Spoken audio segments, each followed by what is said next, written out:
So today I think we're going to wrap up this thread on why Gamkedo Club works. I'll mention a few different reasons, kind of intertwined together into one more compact video. But also I made a comment about this channel and about the pattern in it. And it's going to be inspired partly by Walden. It's an 1899 edition my wife got me as a gift a few years ago.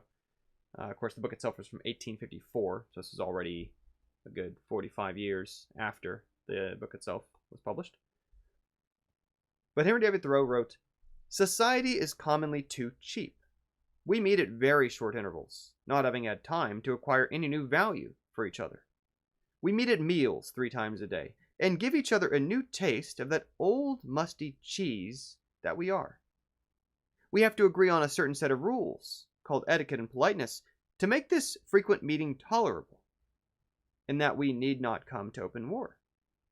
We meet at the post office and at the sociable, and about the fireside every night. We live thick and are in each other's way, and stumble over one another, and I think that we thus lose some respect for one another. Certainly, less frequency would suffice for all important and hearty communications." And so the meta note, which ties in slightly with our last point we're going to draw about Gamkedo Club, is that this will be the last of my daily videos for a while. And, I did a solid year of dailies, took a short break, and this will be about nearing 150, not quite, in a row, before I back off from it. It's not like my last video ever. They just won't be daily. So just like, especially I've had some videos occasionally that are not my usual just me talking to the camera thing, but Nathan Burba, guest speaker of the club, that video, the collab video with Deja, those kind of things will still pop up from time to time. I'm just not going to be doing these daily chats every morning. Less frequency will suffice, in Henry David Thoreau's wording. But I wanted to grab that point also for this last point I want to make about Gamkedo Club, because something that really, until I was working on these daily videos talking about it, which is why one of the reasons I'm glad I did do these, there's no regrets about having done the time that I have with these, is this realization that how central it is to the organization, and it's part of why we have the numbers cap on the total number of members limit, how central it is that it is not an enormous impersonal crowd, because our people are nice to each other, kind to each other, get to know something about each other, that we interact as people, not just as game makers, that we learn about one another's pets or families, that we hear about how things are going in one another's lives, that these are people who have an ongoing presence for each other in a very different way than, I remember one of our members a couple years ago, we have like a video of some testimonials on video from some of our members and gameplay footage of some of our older games. One of them mentioned how much nicer everyone is in our group than, say, interactions they had on Stack Overflow. I'm sure some of you have had interactions like this on Reddit or other online communities, where there's people who can be very condescending, rude, impatient, rough, often wrong anyway, but certainly strongly opinionated about it. And that can have a very negative impact of, A, it reduces your willingness to ask for help because you feel like you got burned last time you did. But I think also much more deeply and more pervasively and problematically can permanently steer people away from an interest. Because what happens, right, is if we inquire to a community, we figure out that these people seem gruff and rude and unpleasant and abrasive. We don't want to be like them. And so we just as well find a path we can go down that doesn't lead to being like that. That's why I think it's so important that out of the role models in our group, mentor in residence, collaborative mentor in residence, Kristen McFunkypants Kaitila, just a wonderful all-around person in addition to being skilled at what he does.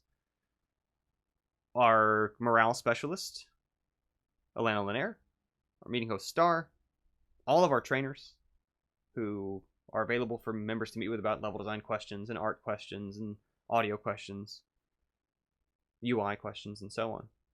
How all of these people, it's not just that they can attack your problem like a distanced professional consultant, but it's that they actually care about you understanding a thing, that they're patient, that they're positive, that they're constructive, that they're willing and eager to help, and that those role models help set the tone throughout our community and have since the beginning. Our leads are there essentially to really kind of serve the fellow members.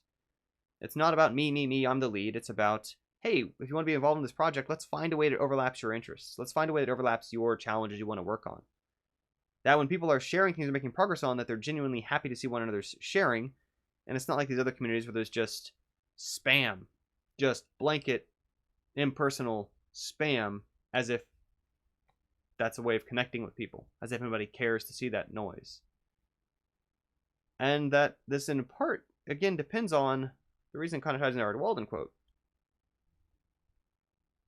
That it's not an enormous amorphous blob of constant 24/7 connectivity like an enormous online platform might be.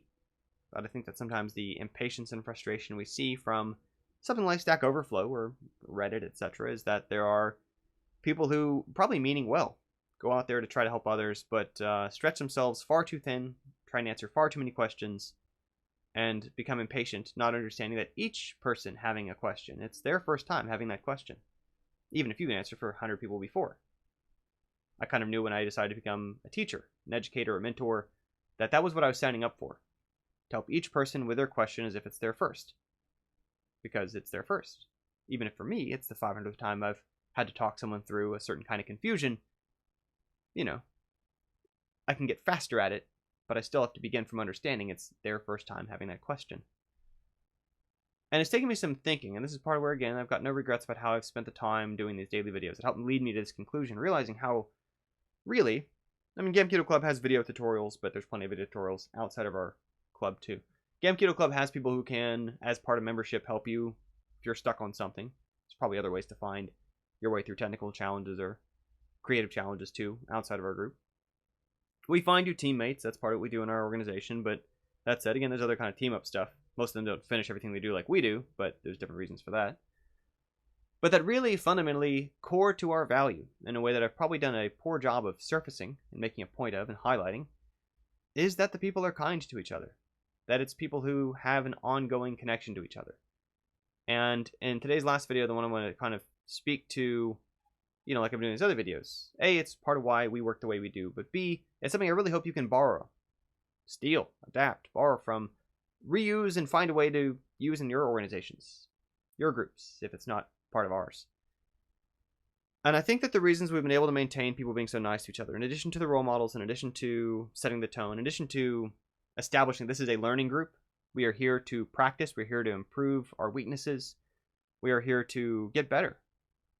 Right? It'd be like a doctor being annoyed at someone sick coming to him, or her, or them.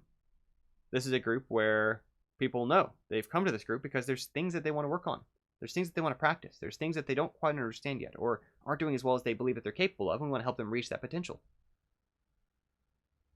So that's part of it. The team functions also in a very weird way. And we don't really do teams in the club. It's not like I'm on the space shooter team, that's all I'm doing till it releases. I'll get tasks assigned to me from the lead. None of that's true about our group.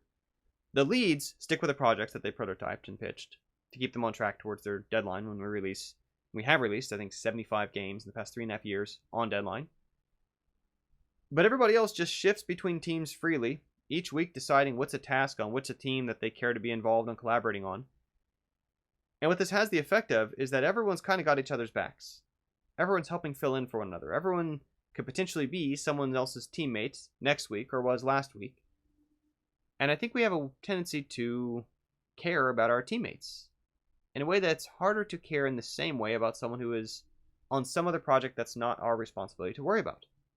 That when we interact with somebody, we have a very high probability we're going to interact with those people again. That keeps us nice.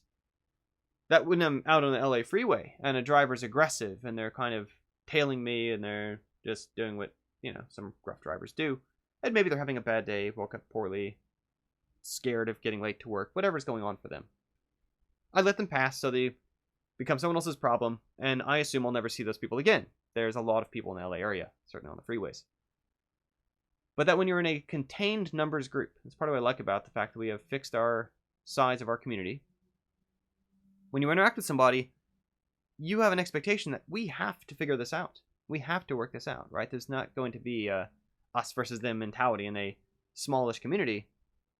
You have to figure it out. It's like when you're in a classroom together, like you know you're going to keep seeing each other. And that continuity across time, that sense that these people I'm around are going to be the same people I'm working with in the future, have been people I'm working with for a while in the past, I think that's so important to how our community functions, and as well as it does, that when someone joins, they see people who are pleasant, kind, patient, listening to each other, open to help each other out, eager to help each other out. I think even just there's a consistency element to when we've done something that helps someone else. And that's part of why I think it's important we're all in collaborative projects in the club, that it's not just a bunch of people with their solo projects shouting at each other about what they're each doing. When people collaborate on things, so that I give my time, energy, and effort to add a song to your game, to add a level to your game, to add a feature to your code, to something, draw a picture, make an animated sprite. In a way, it's an act of service, or it's a gift, to use some language of love terms, of showing I care through my actions. And then it would be inconsistent for me to follow that action that shows I care with words that suggest I don't. And I think it's very real, the effect that we have of when we contribute to one another's projects. It also helps us kind of, again, not in like a negative way, but sort of for consistency, find ourselves nicer to one another because, well, I wouldn't have contributed to someone else's game if I, disliked them, if I thought ill of them and that kind of thing. But anyway, thinking on this, thinking about part of why, again, I'm done with the dailies for a while, is I've got a lot of big decisions to make related to logistics connected to this number cap. It does change some things about the business. There's some other things that'd be too early to talk about just yet, but I'm sure I'll make a video whenever they're decided.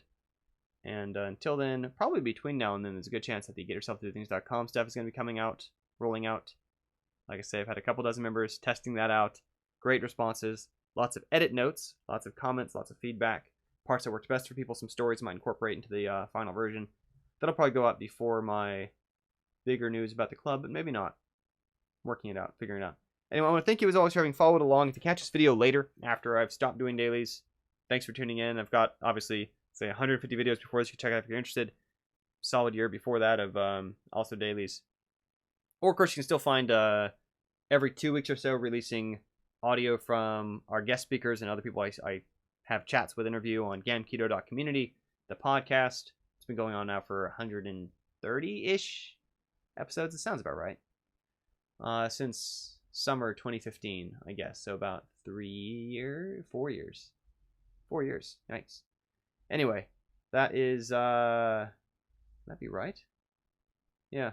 Anyway, so you can find the stuff there. And, of course, if you join us in Gamkedo, if there's still space in the club, Gamkedo.com, Gamkedo. There's no E in the middle, not Gamkedo. If you join us at Gamkedo, if there's still space, happy to have you in there. And that's, of course, where the priority of my attention, time, effort, messages, thoughts, and help, and so on are going to be going, as they always have been.